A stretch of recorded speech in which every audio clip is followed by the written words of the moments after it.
81 विधानसभा सीटें हैं। ऐसे में ये संकल्प पत्र जिसमें बिरसा मुंडा की जयंती भी है, 150वीं जयंती है और झारखंड में उन्हें भगवान का दर्जा प्राप्त है, आदिवासी नेता थे। ऐसे में उनकी छाप, उनके जो आदर्श थे उसकी छाप भी इस संकल्प पत्र में देखने को मिलेगी। अब संकल्प पत्र जारी हो चुका है, कुछ देर में बड़ी बातें भी हम आपको इस संकल्प पत्र की बताएंगे, लेकिन काफ़ी खास ये संकल्प पत्र हो जाता है क्योंकि आपको बताएं कि झारखंड जो राज्य है इस पर बीजेपी वापसी करना चाहेगी और झारखंड गठन के भी 25 साल पूरे हो चुके हैं।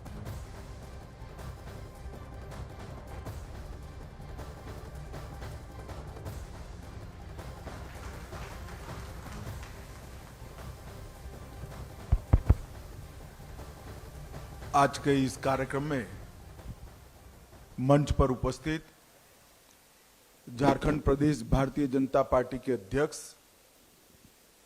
श्रीमान बाबूलाल मरांडी जी, हमारे कार्यकारी अध्यक्ष डॉक्टर रविंद्र राय जी और भारतीय जनता पार्टी के दो वरिष्ठ नेता जिन्होंने समग्र झारखंड चुनाव की कमान संभाली है, ऐसे देश के कृषि मंत्री श्रीमान शिवराज सिंह जी, मुख्यमंत्री असम श्रीमान हेमंत विश्व शर्मा जी और आज इनके नेतृत्व में बैठे हुआ झारखंड भारतीय जनता पार्टी का स्वतंत्र समग्र नेतृत्वगण और आए हुए सभी पत्रकार, छायाकार भाइयों बहनों, कार्यकर्ता भाइयों बहनों, सबसे पहले मैं झारखंड की इस पवित्र भूमि को प्रणाम करना चाहता हूं और यहां विराजमान बाबा बैद्यनाथ को प्रणाम कर कर मेरी बात की शुरुआत करना चाहता हूं।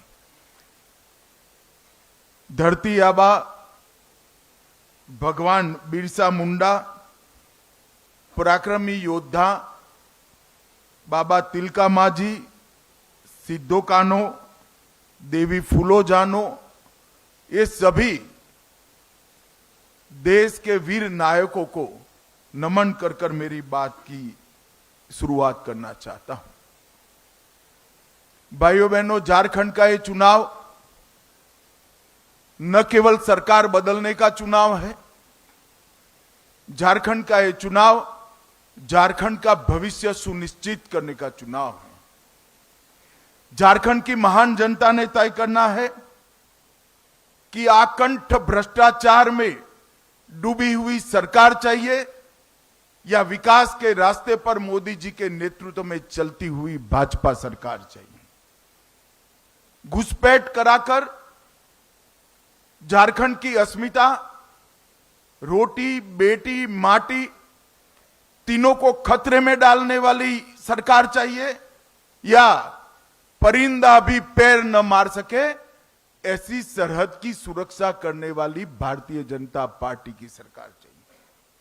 बेरोजगारी से त्रस्त युवा, पेपर लीक से त्रस्त युवा आज भाजपा में आशा की दृष्टि से अपना भविष्य ढूंढ रहे हैं और भ्रष्टाचार से गरीबों का, विकास का धन अपने चेले चपाटों में बांटने वाली सरकार की जगह गरीब कल्याण करने वाली सरकार को भी झारखंड की जनता ढूंढ रही है। और भाइयों बहनों, इसीलिए भारतीय जनता पार्टी आज एक चुनावी संकल्प पत्र लेकर आई।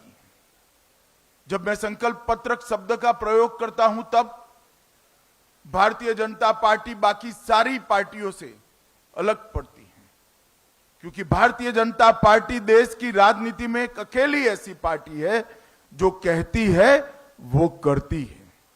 हमारी राज्य सरकारों का इतिहास है, हमारी केंद्र सरकारों का इतिहास है। जब जब भारतीय जनता पार्टी सत्ता में आई, हमने लिए गए सभी संकल्पों को पूरा किया है। ये हमारा ट्रैक रिकॉर्ड है और इसलिए हमारे संकल्प पत्र को झारखंड की जनता, विशेषकर पिछड़ा वर्ग, गरीब, आदिवासी, दलित और शहर के लोग बड़ी आशा के साथ, बड़ी उम्मीद के साथ इसकी राह देख रहे हैं। वो चाहते हैं कि भारतीय जनता पार्टी के संकल्प में उनकी उम्मीदों की आशाओं का प्रतिघोष हो, और इसलिए भारतीय जनता पार्टी ने करोड़ों झारखंड वासियों से चर्चा कर कर इस संकल्प पत्र की रचना की है। इस संकल्प पत्र केवल भारतीय जनता पार्टी का नहीं है, करोड़ों झारखंड वासियों की आशाओं और उम्मीदों का प्रतिघोष है। करोड़ों झारखंड वासी जो अपनी धरोहर की सुरक्षा करने के लिए कृत निश्चयी है, इसका प्रतिघोष इस संकल्प में है। कुशासन और भ्रष्टाचार का अंत करने की इनकी जो इच्छा है, इसका प्रतिघोष इस संकल्प पत्र में है। गरीब कल्याण, इसका प्रतिघोष इस संकल्प पत्र में दिखाई पड़ता है। और देश की सीमाओं की सुरक्षा और आदिवासियों की भूमि, बेटी और रोटी की सुरक्षा, इसका भी प्रतिघोष इस संकल्प पत्र में दिखाई पड़ता है। जैसे ही अभी थोड़े समय पर आप स्क्रीन पर देख रहे थे, झारखंड को हमारे पूर्व प्रधानमंत्री भारत रत्न अटल बिहारी वाजपेयी जी ने बनाया था, और झारखंड को संवारने का काम हमारे नेता और देश के प्रधानमंत्री नरेंद्र मोदी जी ने किया। परंतु 5 साल पहले यहां पर एक हेमंत सोरेन की सरकार आई, जिसने मोदी जी ने डबल इंजन की सरकार के माध्यम से शुरू की हुई सारी विकास की योजनाओं को ठप कर रख दिया। और आज भारतीय जनता पार्टी फिर से एक नई उम्मीद के साथ झारखंड की जनता के पास जा रहे हैं हम झारखंड के विकास के लिए काम करेंगे, हम झारखंड की सुरक्षा के लिए काम करेंगे, हम भ्रष्टाचार का संपूर्ण उन्मूलन करेंगे और विकास के रास्ते पर झारखंड को द्रुत गति से बढ़ाना चाहेंगे।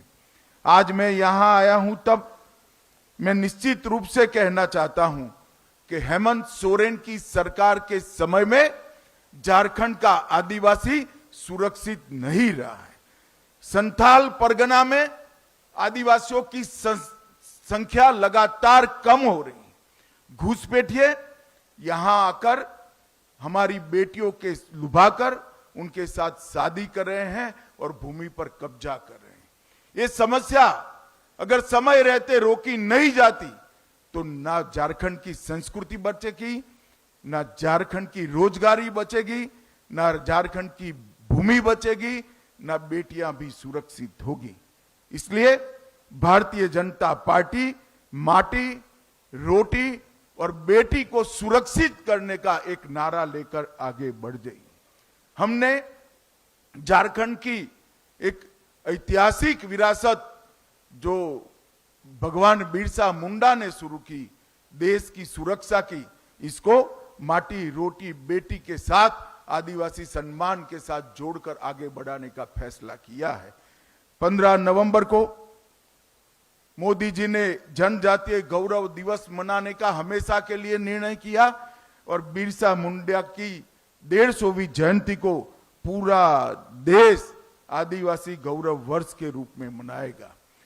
समाज के पिछड़े वर्ग को भी हमने सम्मानित करने का काम किया है। अब तक काका साहेब कालेलकर कमीशन से लेकर मंडल आयोग तक कांग्रेस का इतिहास रहा है। कांग्रेस पिछड़ा वर्ग की विरोधी पार्टी रही है। इन्होंने कभी भी पिछड़ा वर्ग के आरक्षण के लिए कुछ नहीं किया, पिछड़ा वर्ग के सम्मान के लिए नहीं किया। मोदी जी ने पिछड़ा वर्ग को संवैधानिक सम्मान देने का काम पिछड़ा वर्ग आयोग को संवैधानिक मान्यता देकर करा। केंद्र सरकार की सभी शिक्षा की प्रणालियों में पिछड़ा वर्ग का 27% आरक्षण सुनिश्चित कर पिछड़ा वर्ग को सम्मान देने का काम किया और पिछड़ा वर्ग कल्याण के लिए अनेक सारी योजनाएं बढ़ाई हैं।